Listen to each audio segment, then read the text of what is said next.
maalmaha ka mid ah 2 nin oo saaxiib ah ayaa saxare u wada socdaalay. Intii socdeenna way iskhilaafeen, midkood ayaana dhirbaaxay kii kale. Saaxiibkii la dhirbaaxay aad ayuu uga xumaaday, balse waxa muu odhan. Taas beddelkeedana waxa uu ku qoray ciid dusheed. Maanta saaxiibkay ayaa dhirbaaxay. Socodkii ayay sii wateen ilaa ay soo gaadheen barkad. Waxay go'aansadeen inay biyo ka sii cabbaan.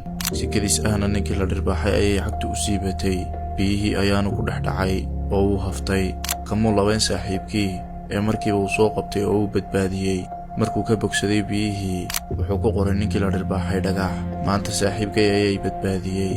Wuu la yaabay saaxiibkiisii dhirbaaxay. Ninkan ay saaxiibka yihiin wuxuu samaynayo. Waxaanu weydiiyey, maxaad markaan ku dhirbaaxay ciid ugu qortay, markaan ku badbaadiyeyna dhagax?